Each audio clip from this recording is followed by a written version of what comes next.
அஸ்ஸலாமு அலைக்கும். இன்றைக்கி நான் வந்து இன்றைக்கி வந்து ராபியா குக்கிங்கில் வந்து நான் என்ன செய்ய போகிறேன் அப்படின்னு பார்த்தீங்கன்னா, நான் உருளைக்கிழங்கு பட்டாணி குருமா தாங்க செய்ய போகிறேன். இப்போ அதுக்கு வந்து தேவையான பொருட்கள் வந்து பார்த்துடலாம். நான் வந்து 3 உருளைக்கிழங்கு, மீடியம் சைஸ் உருளைக்கிழங்கு 3 எடுத்திருக்கேன். அடுத்து 2 தக்காளி எடுத்திருக்கேன். ஒரு பெரிய வெங்காயம், பல்லாரி வெங்காயம் 1 எடுத்து நறுக்கி வச்சுருக்கேன். அடுத்து 2 பச்சை மிளகாய், கொஞ்சம் மல்லி இலை, கொஞ்சம் புதினா, அடுத்து வந்து ஒரு 6-7 சின்ன வெங்காயம். அதுக்கடுத்து இந்த மாதிரி தேங்காய் 2 துண்டு, அடுத்து வந்து 2 துண்டு இஞ்சி, ஒரு 6 பல் பூண்டு, அடுத்து வந்து ஒரு 50 கிராம் பட்டாணி எடுத்திருக்கேன். இப்போ அரைக்கிறதுக்கு வந்து தேவையான பொருட்கள் வந்து பார்த்துடலாம்.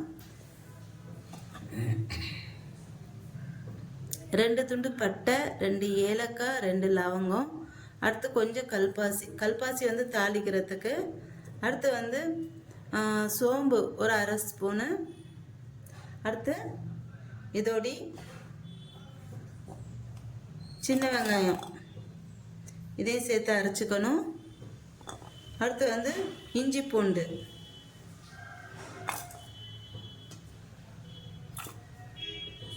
இதையும் சேர்த்து அரைச்சிக்கணும். இது எல்லாத்தையும் சேர்த்து நல்லா நைஸாக அரைச்சிடணும். அடுத்தது தேங்காய் வந்து இதை வந்து தனியாக அரைச்சிக்கணும். இந்த தேங்காய் வந்து தனியாக அரைச்சிக்கணும். இது எல்லாத்தையும் ஒன்றா அரைச்சிக்கணும்.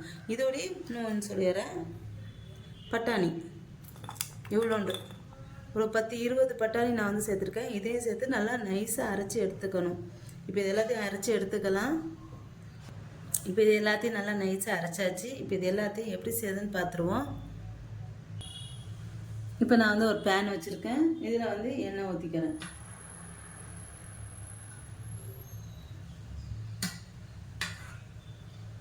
இப்போ இந்த எண்ணெய் காஞ்சதுக்கப்புறம் இதில் கொஞ்சமாக ஜீரகம் வந்து போட்டுக்கிறேன். இது பொரிஞ்சதுக்கப்புறம் இதில் பச்சை மிளகாய் போட்டுக்கிறேன். அடுத்து கொஞ்சம் மல்லித்தழை போட்டுக்கிறேன்.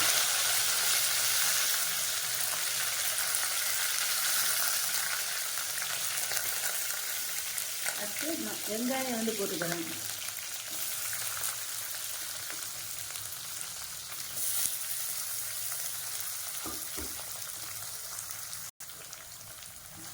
இது நல்லா வதக்கிக்கலாம் வெங்காயத்தை.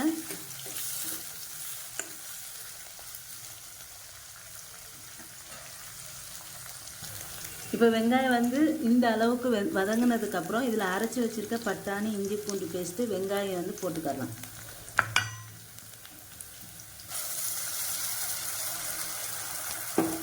போட்டு இது பச்சை வாசனை போக நல்லா கிளறி இருக்கணும்.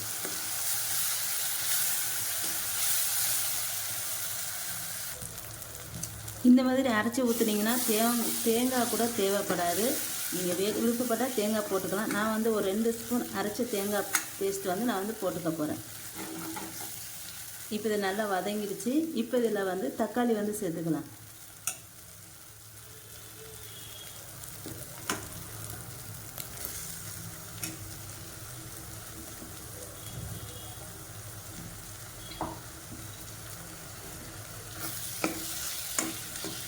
அடுத்து வந்து தேவையான உப்பு சேர்த்துக்கலாம்.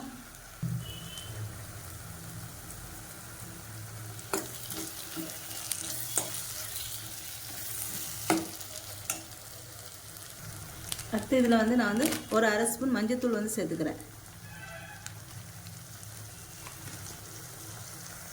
அடுத்து மிளகாத்தூள் வந்து சேர்த்துக்கிறேன். ஒரு 1/2 ஸ்பூன் மிளகாத்தூள்.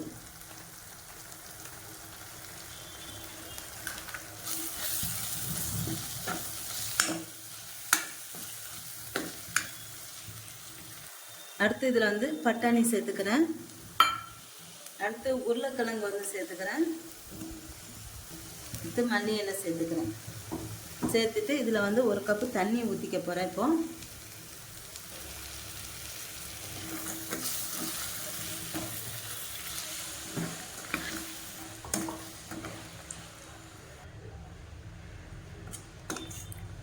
இப்போ இது எல்லாமே நல்லா வேகணும்.